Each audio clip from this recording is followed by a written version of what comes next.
Hey, Mama friend. Welcome back to another episode of Mama Mindset. I'm your host and creator, Amy Cawthorn, and today's podcast interview journey, I'm super excited to introduce you to a friend of mine. Her name is Jordan Despain, and she and her family went on an incredible journey during COVID, and they got a little backlash for it. Actually, they had people that got upset, and you'll hear more about that in the episode. But in this episode, Jordan joins me and discusses her journey in selling their home, newly built home, purchasing a toy hauler RV, and hitting the road with their three daughters, and didn't look back. So they traveled the United States for 6 months while their kids were virtual learning, and she had been laid off and is now a full-time stay-at-home mom. And they took full advantage of the situation that was put in front of them, left all of their materialistic things behind, hit the road, saw things, embraced life, embraced each other. The kids reunited, I guess would be a great way to put it, because they'd all been in school. So they all learned how to work together as a team on this journey. And she shares that. She shares the ups, the downs, some scary moments that they had. And she also gives us a few tips and tricks on what you can do if you're interested in joining the gypsy life, as she calls it. So grab a cozy beverage and join me in this super fun, laid back conversational journey with Jordan. Hi, Jordan. Thanks so much for coming on the show today. Yeah, thanks for having me. I'm excited to have this conversation with you. And I think that the listeners are going to be kind of blown away a little bit with your story, and you're so humble about it. I know when I reached out to you, you didn't feel like you had a lot of value to add. And I was like, no, I have so many questions for you regarding your story and your guys' adventures. So can you take just a second and introduce yourself to the listeners, and then we'll dive on into the journey that I want to talk about. Yeah, my name is Jordan Despain. I am a mother of three girls and married to my high school sweetheart. We kind of took the COVID in a different way, and we jumped right in and took advantage of the fact that my husband was working remote and my girls were virtual learners, and we traveled around the United States in an RV. End of podcast. No. Yeah. And that's all everybody needs to know. No. Okay. Yeah. So that is amazing. And that is one of my dreams, like seriously, one of my dreams. And when I found out about you guys doing this, I think I even called Brad when he was at work. I was like, Jordan and Nathan are doing this amazing thing. I cannot believe it. This is so exciting. They're selling their house. And you had posted something on Instagram or Facebook. I can't remember what you posted. And I like guessed it. I was like, please tell me that you're selling your house to travel around the country during COVID. Yeah. Yeah. It was a whirlwind for sure, but it was the best thing we've ever done. Okay, so let's back up a little bit. Your daughters are 12, 8, and 6, Yep. and they were all virtual learning. So when did this all start? Let's start kind of from the beginning. So, virtual learning, when did that start? Had it already happened? Yeah. So, we left at Christmas. So, I'm pretty sure that they had been virtual learning since the beginning of the year. Mm-hmm. And so, November, yeah, really around like the very first week of November, I looked at my husband and just said, I kind of want to go abroad and I just want to experience something. And that was too much for him to grab onto. And then I just mentioned, there's a lot in the United States that we haven't had a chance to see, and what a time to do it. And he thought I was crazy and Mm-hmm. just was like, okay, I don't want to talk to you about this right now. You're insane. And then kind of about a week later, he woke up and said, let's do it. And so, I mean, we listed our home, and within a day it was pending sale and we were under contract. And I mean, it was insanely fast. And I'd say that's my only regret, is we didn't even have a chance to really think about anything. I probably would have saved some more things for when we moved back to reality. We Mm-hmm. literally sold everything, and just took the RV, and we were out of there for about 7 to 8 months. So I mean, you didn't just go for like 3 weeks. You went for like a half of a year. You spent Yeah. like half of a year living on the road. So was Nathan working? He was working, but he was doing Hmm. everything virtually or Yes, his desk and slash I would could say office was Mhm. in our bedroom. So we had this giant toy hauler, and we had our own bedroom with a door, thankfully. But Mhm. he literally would put all of his desk and computers and stuff under our bed. And so he would Mhm. just lift the bed up, and it was like on hydraulics, and work from there every single day.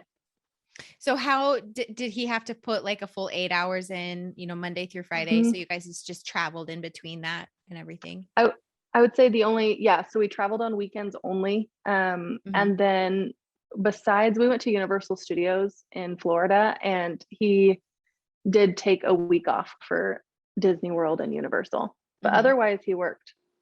So he was still able to work, provide for your family, and you guys literally traveled for half of a year. Yeah, it That's was crazy. amazing. So were you working at the time? No. No. Okay. And I actually got laid off due to COVID. I worked for a surrogacy company, and I was kind of the fluff. I did the medical clearances and stuff, which was just kind of extra and kind of a bonus position. Mhm. And so I was obviously one of the first to go. Mhm. But I'm honestly so thankful because I couldn't have done virtual learning for three girls, including a kindergartner at the time, while having a full-time job. I do not know how people did that. Right.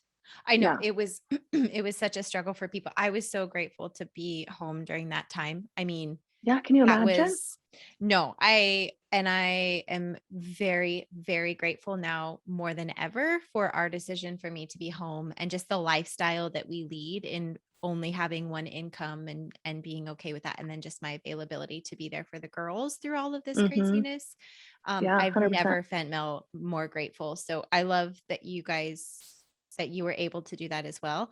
Okay. So you took this craziness, the craziness of COVID, and you capitalized on this amazing opportunity and you did the big bold brave thing that none of us are brave enough to do but we all talk about doing, right? Well, at least like a lot of us. I mean, Brad and I talk about doing it, but we don't talk about doing it for like 6 to 8 months at a time. It would be a dream, but he doesn't have that availability with his work. So Right. now I'm just going to ask you all the questions and live vicariously through you. So you set up an Instagram page, which I thought was awesome. And we could kind of follow you, in your journey. But was there ever a moment before you guys took off that you were like, oh shit, what have we done? I would say the day that we went and picked up the RV. It wasn't even closing the house. We drove away and I was fine. And then we picked up the RV and we're driving, and it just hit me like a ton of bricks. And it was an exciting, but also, are we making the right decision? But to us, I mean, sports were canceled and our kids are heavily involved in any sport you can imagine, and everything was closed. And so this was the only time until they graduated that we would ever have an opportunity like this. And yes, I did have an Instagram page, but people were honestly angry that we did this. And so I stopped Oh, posting. I noticed you had really pulled back from posting. So what were they? Yeah. Let's talk about that. What were they angry about? Um, they honestly just felt like we were making a poor decision by traveling during a pandemic. But I feel like what people don't understand is that yes, we did, and we wore the masks and we did all of the precautions that was required for each state, which that was chaos on its own. Was each state had different protocols. Some of them you couldn't even like go out into town until you had quarantined for 2 weeks. So there was just little things about Mm, each state had their own protocols, and you had to follow them because if you were caught, you would be fined heavily. Um, but we did things more, I guess, on the natural side. We, besides Universal Studios and Disney World, we didn't do like parks and things like that. We were mhm. outside. We went into caves and we went to Niagara Falls and the redwoods, and we were outside. And there weren't a lot of people there. I would say I felt more safe doing what we did at the time that we did than any other time that we could have. So Right. yeah. Well, then you're in open spaces. I mean, Hmm. you know, That's what is a little bit frustrating about this COVID, not to dive too much into the COVID Right. aspect of all of this, but I will tell you that, when you look at the news and you watch the news and you think like the world is blowing up and the world is on Right. fire, there is still l- all of these small towns like where we live, it's not really a big deal. And even now Right. in our very small community, still not a huge deal as far as, and when I say huge deal, I mean like high number of cases, everything being shut down, quarantine, businesses closing, everybody losing their jobs, running out of toilet paper. We didn't have any of that. So when you Right. see this on the news and you see some of these small towns that are actually doing okay, there are so many small businesses that are popping up in our area.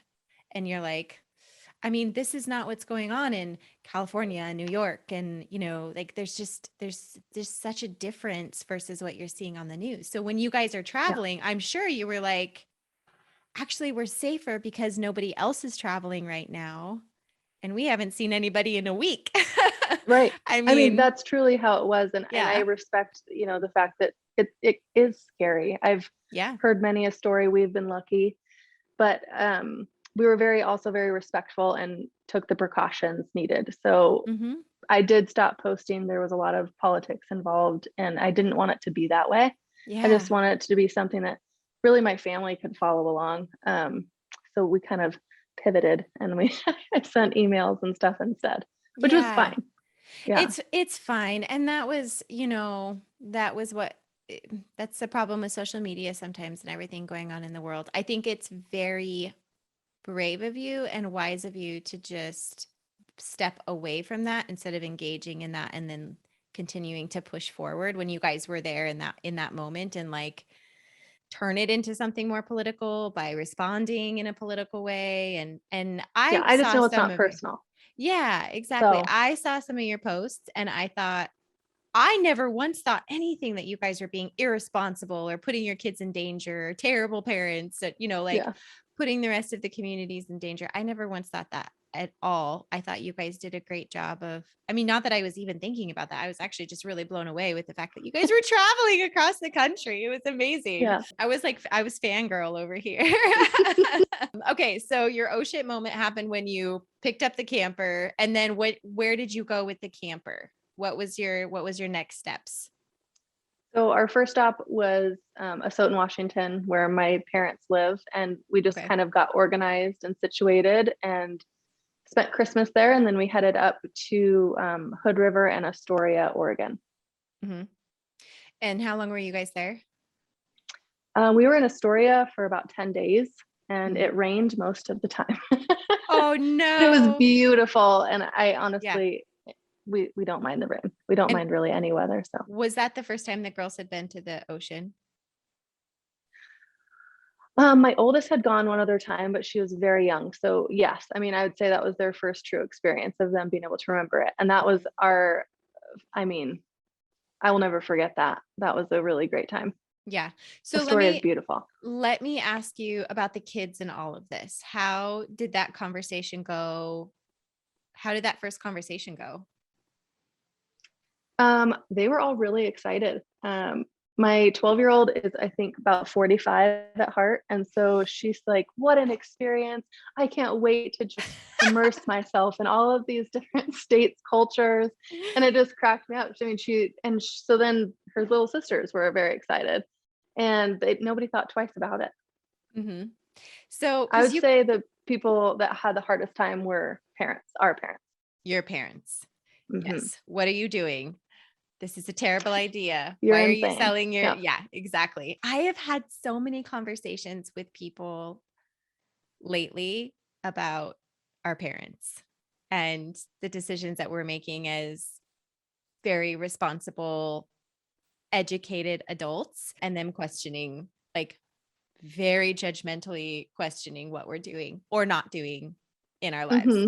So it's interesting to me that you said that. So because did you guys build your house because it was Yes. brand new? Yeah. So you built your house. I think that's a very important thing for people to understand that you guys built this house that you were living in and you were there for how long before you sold it?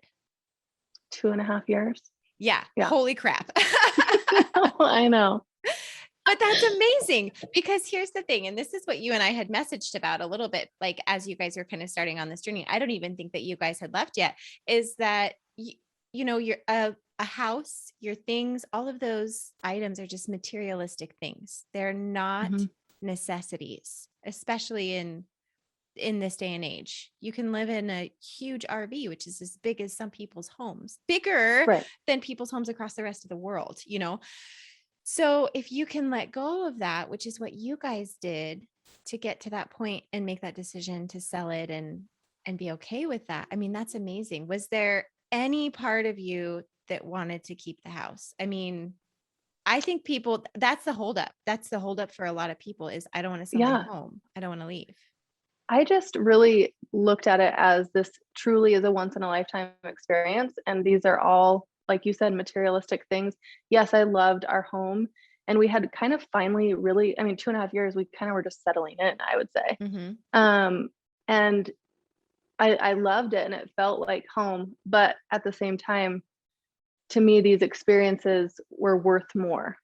Mm-hmm. And so I never second guessed it. I had that panic moment of, oh my gosh, we have literally all we own is attached to our vehicle right now. Mm-hmm. But no, I would do it again. So That's amazing. So did the girls have a hard time letting all of their things go or seeing things leave the house, those materialistic things? not things so much as they did have an attachment, to their own room. And so then they were going from their own space that we had finally gotten for them and going back to sharing space in a Mm-hmm. the smallest space we've ever shared together as a Mm-hmm. family.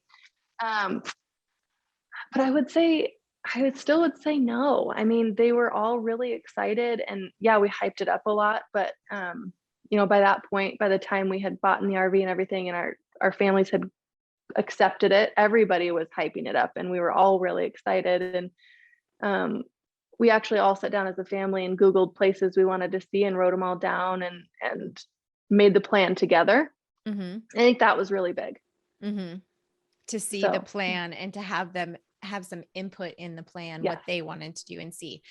How long did it take you to kind of come up with your route? we should have planned it ahead of time, but like I said, it happened really quickly. And so when Mm-hmm. we listed our home and it was under contract, I mean, we were just going as fast as humanly possible to purchase the RV. We had to buy a new vehicle to haul it. We had to sell mine. So we didn't really have an opportunity to actually plan the trip. We kind Yeah. of thought we want to go up and we knew our basic route that we wanted to go to Oregon and then go down California.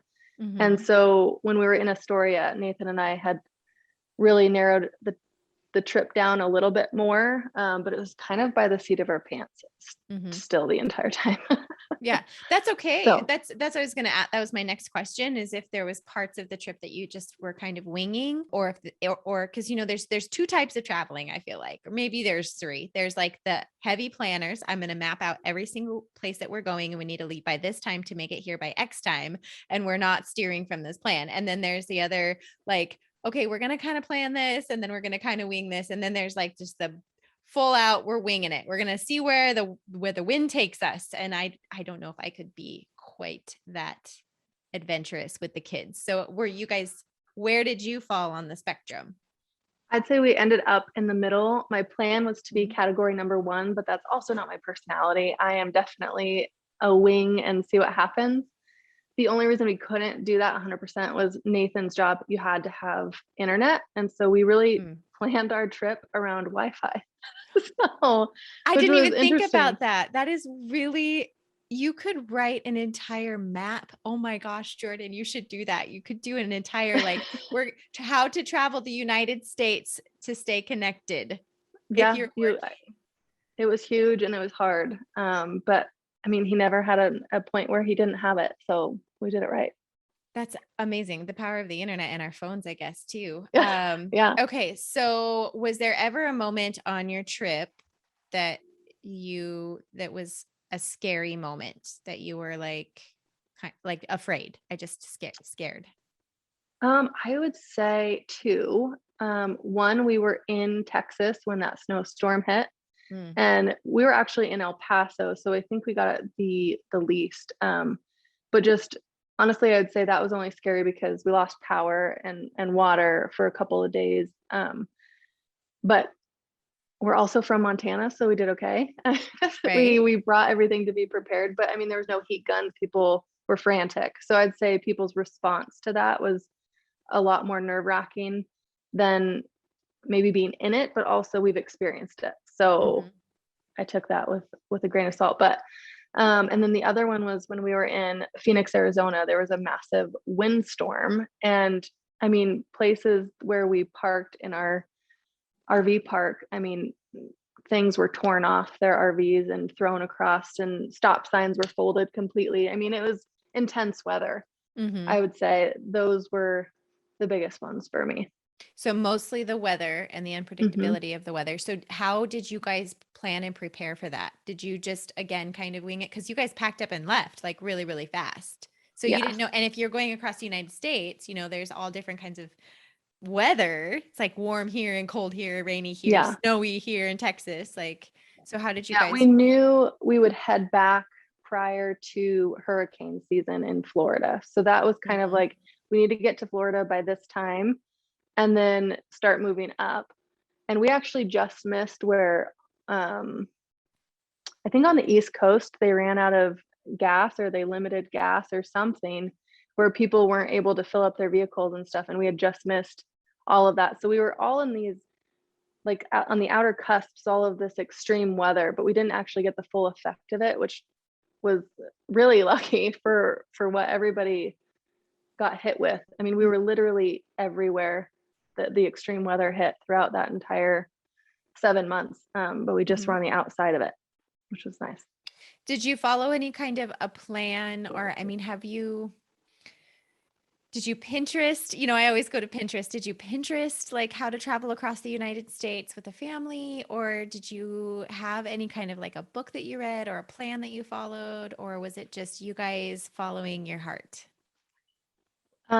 We had zero plan. However, my aunt and uncle own a motorhome, so we kind of picked their brain when we were purchasing the RV and how to do things with the RV, but no, Mhm. zero plan. So you'd never even really had an RV before. No. See, and that is intimidating, and especially Yeah. on the newer RVs, we borrow one from Brad's parents and it's, oh gosh, I don't even remember what year it is, but it's not a toy hauler. There's nothing fancy about it. And even then there's things that have gone wrong Oh that yeah. that we couldn't that we haven't really known how to fix. Like we have a leak in it right now and we don't know how to fix that. We have to take it somewhere to have somebody fix it. So did you have any problems with the RV? Because it's huge. It was 45 and a half feet. It was giant. I think what helped us with that is that Nathan had previously, my husband had owned a parasail boat. So he had hauled this really long boat. And so I think he was really capable of being able to back it up and do all of the things that were necessary because thank goodness Mhm. I would never be able to do that. Mhm. And he did it very well naturally, which was awesome for us. But we had some electrical things, but nothing YouTube didn't help us with. Mhm. So, yeah. So, did you ever feel like you weren't prepared or that you needed to learn how to drive the camper just in case or the RV just in case? Was there moments where you kind of were afraid, like if something happens to him, I don't know what I would do? Um, yes, just because he is the vice president of a software company. And so he was traveling prior to COVID a decent amount. And, we went into the trip knowing that he might have to go somewhere. And usually he only has a couple week notice, but that never happened. And we kind of just decided that if that were to happen, I would just stay at whatever park we were parked in for an extra however long it took for him to come back. But yes, I would have loved to be able to drive it, but with something that big, it's hard to find a parking lot even that can accommodate you practicing that. Mhm. So, Right. really crossing our fingers on that one. Yeah. Yeah, but we lucked out.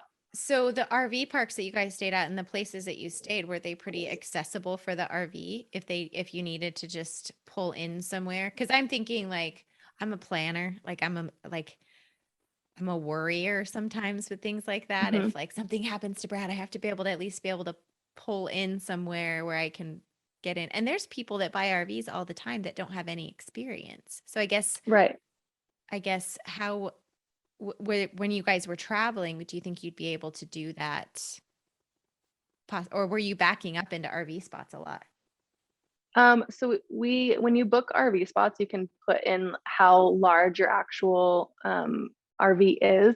Hmm. But I still called every single time because we got into, I mean, there was one in Biloxi, Mississippi that they said would accommodate our RV, and it was so tight, it was insane. But Nathan somehow made it work. But we were sticking out a decent amount. So had a large vehicle had to come through, I don't know if they would have made it past our motorhome, or not motorhome, our toy hauler, but um, I just always called. So even sometimes while we were driving there, I would call and say, "Are you sure? We're 45.5 feet. Can you make sure?" And we had, it's not even just the length, we had slides on both sides also. Hmm. And so they have to be able to accommodate for all of that. Um, but most places, we did a lot of KOAs, and Hmm. most of those you put the slides on which side they're on and the length of your trailer. Okay. So it worked out fairly well. Hey, Mama, I just wanted to interrupt this podcast episode for a brief moment and let you in on a big announcement that's coming to this podcast. And that's the fact that we finally have a sponsor. I've been waiting patiently to see what comes to me, what comes to the podcast organically through the universe. And it came to me one night when I was washing my face. Yes, washing my face. I realized that one of my very favorite companies was in the palm of my hands. Primally Pure Skincare Products is a company that I have been using for the past 5 years. When I started on my stay-at-home mom journey 7 years ago, I dove deep into trying to find clean products to bring into my household. I started trying to make my own products. I tried buying clean products, we'll put that in quotes, clean products from the grocery stores, just to be disappointed by their quality, by the price that I was paying for them, and to turn around and not even have them work. So a friend had introduced me to this company, Primally Pure, and the first product I started using was their natural deodorant. And I have to tell you, it is the best deodorant I've ever used in my entire life. And when I went on a journey to find a clean, natural deodorant, I felt like I searched everywhere and nothing worked. Yes, I was using a clean product.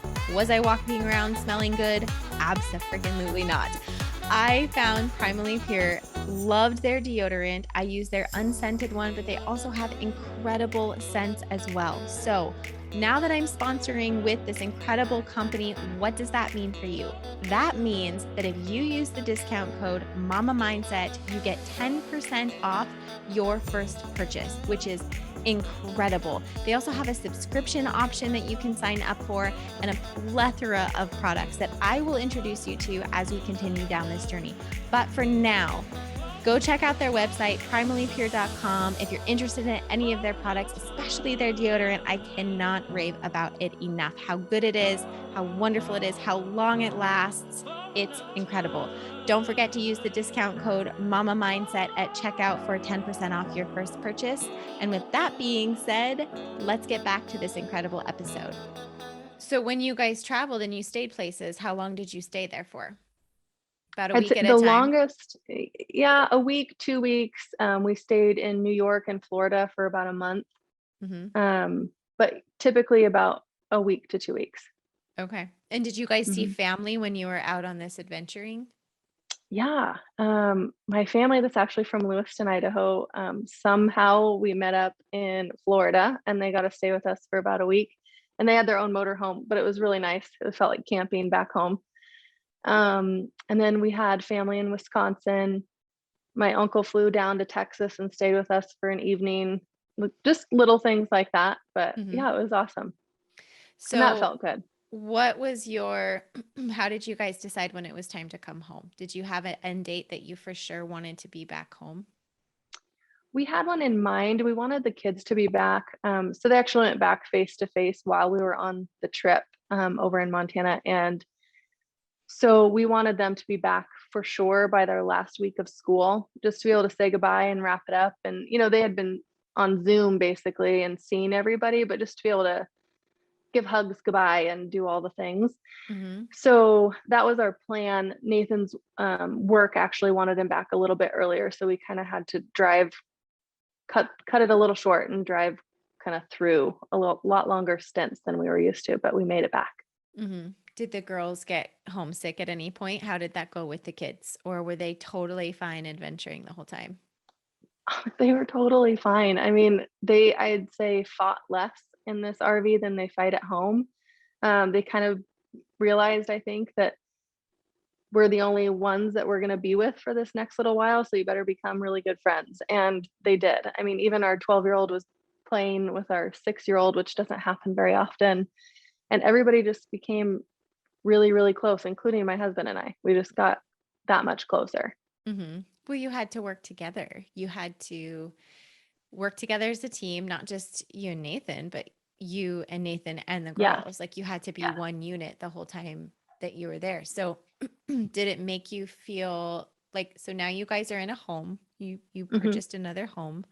Were you like, get me out of this tiny RV space, I want a much larger house? Or were you like, I actually really want all of the minimalistic side of living in an RV? Where did you find that balance? Where do you land with that? So we were split. I would have been fine living in the RV and traveling for the next 5 years if that could be allowed for us. Yeah. Nathan was ready. Mm-hmm. He was ready to be in a home, and I think I could have convinced him to stay in the RV a little bit longer, but honestly, where we live, there's a resort town, and the amount that it costs to park your RV, you might as well pay rent on a large home. And so we found a spot and we sold the RV. Okay. So I was going to ask you if you have an RV still. Did you name it? Please tell me you named it. Did you name I the didn't RV? name it. Oh, I did not dang name it. I know, which is weird because I name all of our vehicles, but I did not name the RV. I don't know. Interesting. Oh, that's funny. We lived in the motorhome for a little while when we sold our house in Lewiston, and we bought that old motorhome and cleaned it up. We didn't remodel it or anything and make it all pretty, but we just cleaned the carpets and put a new mattress in there and got it it was nice. And we named it Frank. It was huge. Frank the Tank is what we named it. And those old motorhomes, I don't know, I guess I've never really been in a new one, but like when you're sitting in those motorhomes, you feel like you're like floating almost. You're like driving it like this. I don't know if anybody's watching this on YouTube, but you're like driving it like this. And the steering wheel is genuinely this big. It's like this huge thing that you have to like move your whole body to drive it. And then you're like sitting up over it. And then the road is like right there. I mean, they just have those flat windows. So flat, it's just flat windows, but the flat front. Yeah. And the road is just right there. It's very intimidating. It's huge. So Frank the Tank is what I love it. I'm so bummed that I didn't name ours now. I can't believe that. Okay. So what was some of the best moments on your trip that are going to stick in your heart and your head forever? The ocean for sure. We just created a lot of really good memories watching the girls experience that. The redwoods were amazing. I mean, you can't see anything like that anywhere else, it seems like. But I'd say the most epic for me was the Carlsbad Caverns in New Mexico. It just, I just didn't feel like it belonged on Earth, really. It was something I'd never seen before. I almost felt like I was on the bottom of the ocean, but there was no water, obviously. It just was insane. It was beautiful and things you've never seen before. And I now want to go and see every cave in the United States ever. I want to go see them all. Be a cave hound. Yeah. I just absolutely loved it. I guess moving forward, do you have any advice or tips for people if they want to go on this journey or a similar journey like you guys have done? I just would say stop second guessing it. If you feel the urge to do it, just go for it.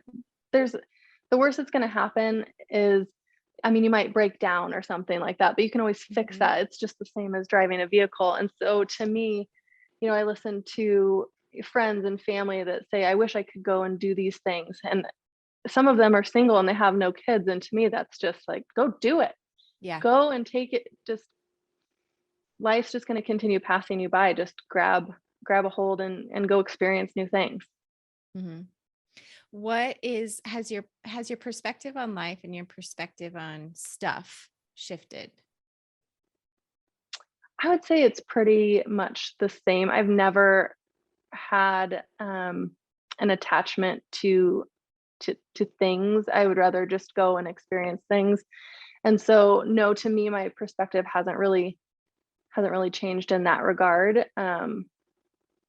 But life starts to feel a little bit hamster wheel really quickly since we got back. Mm-hmm. I've realized it just becomes very much the same thing day in and day out. And as much as I want that consistency for my kids, I kind of feel like I got a taste of the Mm-hmm. spontaneity and that kind of that gypsy type lifestyle. And I've already talked to Nathan about going and doing something similar in South America when the kids graduate from high school. I just Mm-hmm. want to see all the things.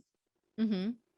And just travel. And yeah, you Yeah. have had a taste of it. And I think I would have a really hard time coming back to, I'll say like in quotes, reality. I think I would have Right. a really, really difficult time transitioning back into that. They talk about that with the military when you're gone. And I Yeah. know that's a very extreme example, but um, it's very shocking for them to come back into the United States especially if they've been overseas, to come back into the United States with just the petty bullshit that we deal with every day and that hamster wheel, like you said, and just the things that people find so important that is not in the grand scheme of things really important to the true meaning of life. Do you Right. find And just that that, now? yeah, I mean, that heavy feeling of just the day-to-day things versus being able to kind of fly by the seat of our pants. Like the girls and I went and did whatever we want. We went to all the zoos and we did all the hikes that we could find. And Mm-hmm. um, we didn't, as soon as they were done, they were usually done with school at around 1 o'clock. And we had the rest of the day to just go and experience things. I kind of feel bad. My husband didn't get to experience as much as we did. Mm-hmm. But we took full advantage. And it is hard. It's hard to see. We went and did a tour in Ellis Island, and just to see that whole process and the kids, we did a walking tour, and they had a kid version, and it walked you through the process of people coming into the United States, and it kind of just changes your perspective. It made me proud to be an American, and Right. it made me just feel like what we feel are big things aren't so big. Mm-hmm. And yeah, it gave me a different perspective in that way, where I just really, I'm done with the petty bullshit, like you said, and I just don't care to be involved in any of it. And I Mm-hmm. just think a lot of people can kind of cut the crap and understand that things aren't as big as you make it out to be. Yeah. So I'm surprised just hearing how much you love the freedom and flexibility and all of that. I'm surprised you guys didn't continue trying to homeschool and like trying to do some more of that. What was your decision and your thought process behind that? Um, as much as I loved it, I did really rely on the fact that they were virtual learning. So I was not homeschooling. Oh, right, right. Okay. Yeah, so I didn't get a taste of what homeschooling is, but I really think it's important for them to have the kid interaction. I think there's a whole community actually where I live of homeschooling parents, so they do come together. It's Mm-hmm. just a world that I haven't ever been involved in. My dad's in education, my sister's in education, and we very much are pro public schools. So it's never Mm-hmm. something I've even considered Mm-hmm. for myself. Mm-hmm. Yeah, you had a little taste of that freedom though. You had a little taste of Yes. that, what that looks like with the kids not being in public school. And then you can be done when you want to be done, or you can take a Yeah. day. Yeah. Well, and with virtual school, you couldn't take a day off when you wanted to, but with homeschool, you can. So, but I get that. I get that feeling. We love our public school here. Like our decision to homeschool had nothing to do with our personal public school here. And yeah, so I totally respect that decision. I was just curious because you did get a taste of it. Like you had a No, taste yeah, of you're that absolutely right. freedom. Yeah. That's honestly never clicked with me. It was always, we knew we had an end and they were going to go back to school. Mm-hmm. Um, that's, yeah, I'll have to ponder on that because I've never considered it. I've just been very pro going to school, I think, because I was raised in that environment with my dad being a Mm-hmm. superintendent. So, Mm-hmm. Yeah, and you guys have the kids in so many activities. Homeschooling in COVID too was not regular homeschooling and that was our first year was of homeschool was oh, during the pandemic. And I'm grateful that we did it. It was easier than trying to navigate public school and the ups and downs of that. And I'm super glad we did it because we ended up loving it because we have the freedom and flexibility. And like with you guys, they're in sports, they're in so many activities with all of the other kids too, that's amazing. I love that you guys still have them so involved in that. Did they miss their friends when they were on your guys' trip, or did they oh do yeah. pretty good? Yeah. No, yeah, Yeah. they missed them. I actually printed out pictures of all of them with their friends and put them all around the RV. Mm-hmm. And then they FaceTimed and Marco Poloed and all of the things. Technology is a wonderful thing, but yes, they Mm-hmm. were definitely, when we were headed back, they were ready to be back. I think we all were like on the verge of tears as we were pulling back into Montana to come back home. Just that excited, that Yes. ready to be Yeah. home. All of us were ready. That's amazing that you were able to take so much time that you were fully ready to go back, even if it was for a short stint to then turn around and hit the road again, if you guys decide to do that, but you were able to really embrace it and live the lifestyle, not just go on a vacation. Like, I think that's hugely important. And I think that's such a big difference. It wasn't a trip. It wasn't a vacation. Like you literally lived on the road. You embraced the temporary gypsy life. And Yeah. did you learn a lot about organization and how to keep the RV? Oh, you had to. You Yeah. had to be 100% organized all the time or chaos. Yeah. So yes, very much so. I was going to ask you in terms of like organization and things like that. Did you Google anything? Did you find things on Facebook? Because I feel like I would always be looking for like the most efficient way to store this or do that. I would say that I would have, except for my mother is the most organized human in the entire, I mean, I did not receive that gene from her, but she knows how to do it and do it well. And so she measured every nook and cranny of that RV and gave me the measurements. And I went out and found the baskets and she had it, her and I together just whipped it out and had it completely organized. I didn't have to worry about it. Oh my So, gosh. She yeah, needs to come to my house. I know she doesn't live that far she's from amazing. me. Yeah. She would love it. She absolutely enjoys organizing. Mhm. I did not receive that gene, That's but I funny. really appreciated cashing in on it. Yeah, exactly. Okay, so let's talk about you. How did you handle this time when you're with your family 24/7 for 6 to 7 months? How did that go for you? Did you find pockets of time? I think we even messaged about that a little bit when you guys were still on the road.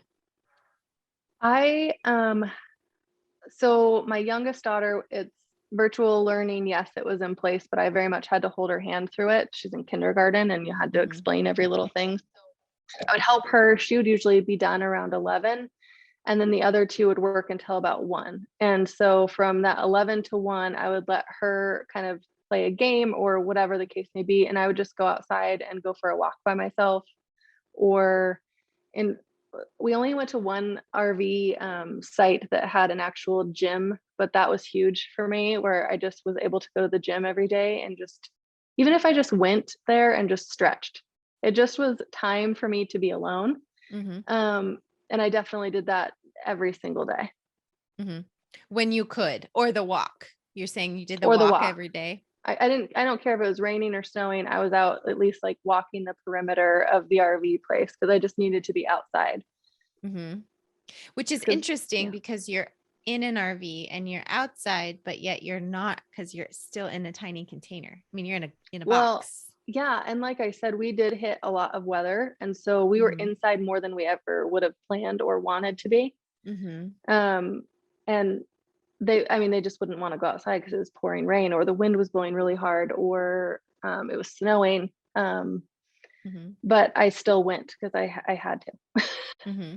That was huge for me. Yeah. I mean, you listen to the podcast. I'm like a huge proponent of walks and just getting outside and just like that intentional movement of just being outside and what that does for your whole body and your whole mood and your whole heart space and your mind. I mean, it's just incredible For what sure. just being outside. It doesn't matter what the weather is. And sometimes it's more, to me, sometimes it's more engaging and interesting being outside in a variety of weather conditions. Like it's interesting to be outside when it's raining and you're like, okay, this is Mother Nature. Like this is what the world is doing. I don't really know how to explain it, but it's a different feeling than when you're outside just enjoying like a happy sunny day. Like everybody loves a happy sunny day, but there's something really cool about being outside when it's a blizzard or when it's raining super hard, or it's very, I don't know, it's very centering. It makes you feel very grounded to what's going on in your surroundings.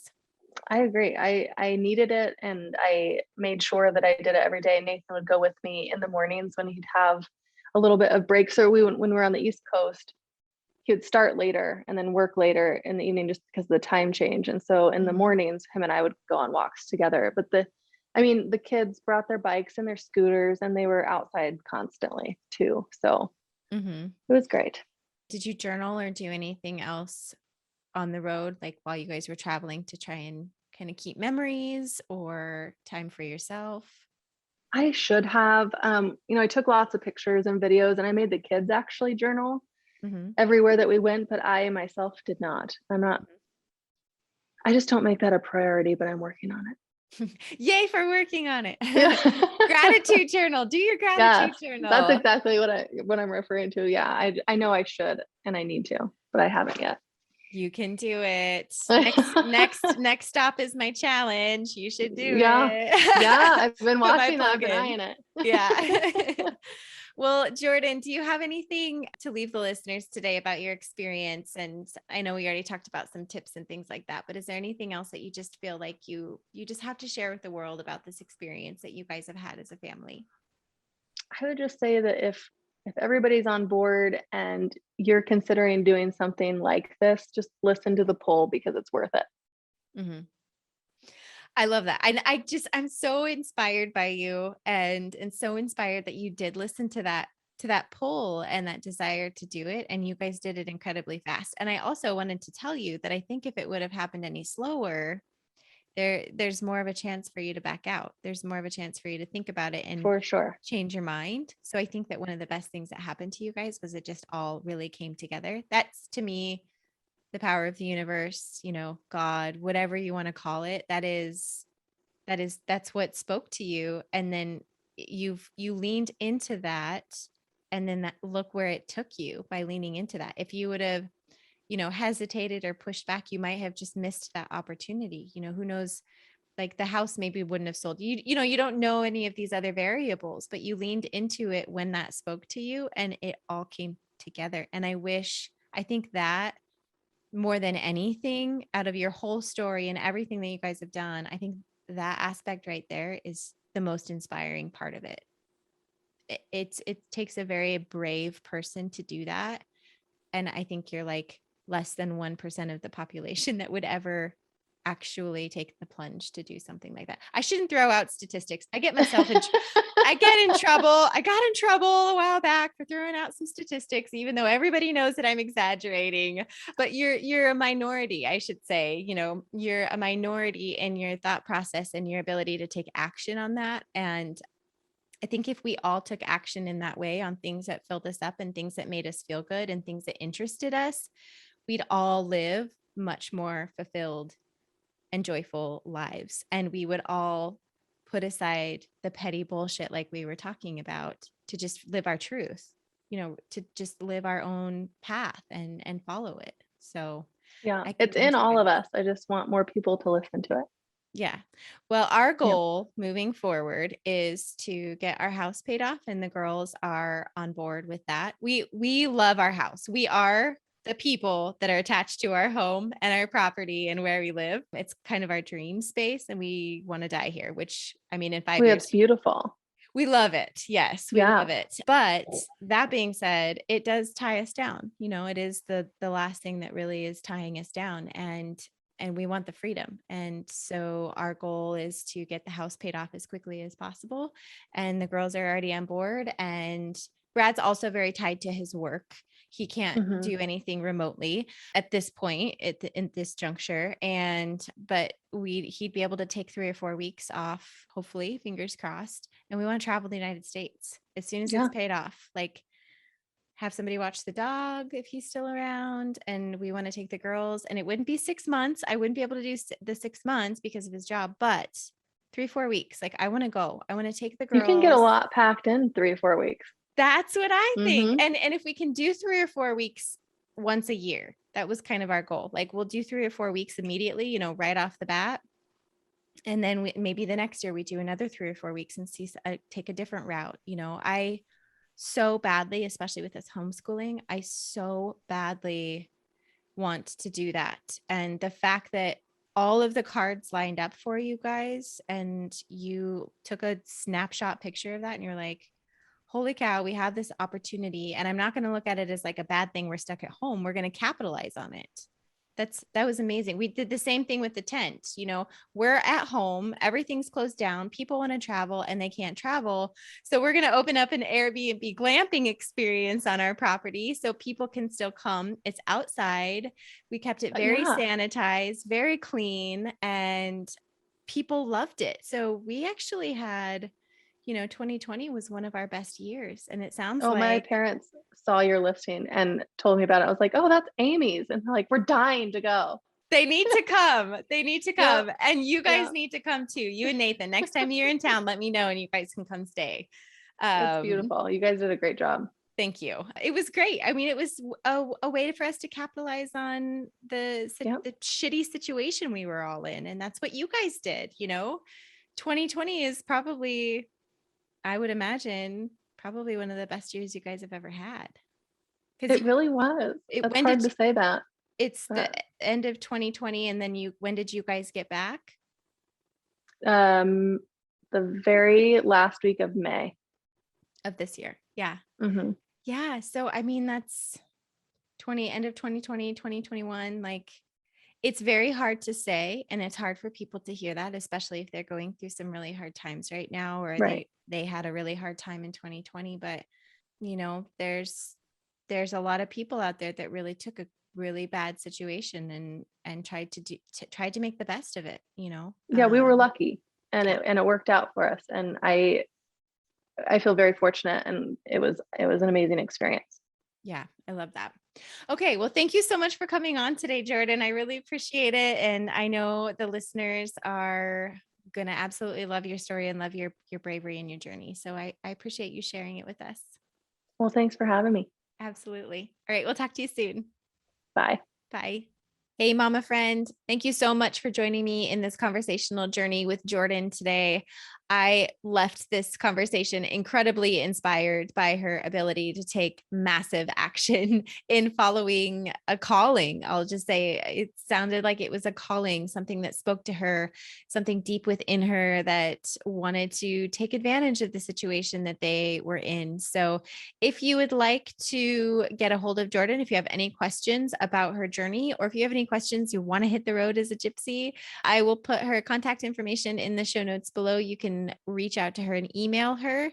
She is a wealth of knowledge in this journey, as they actually lived the RV life, for the better part of a year, which is incredibly inspiring. So if you found value in today's episode, if you enjoyed today's episode, if you found entertainment in it, if you liked it at all, please share it. That's the only thing that I ask from my listeners, is that you share the episode today.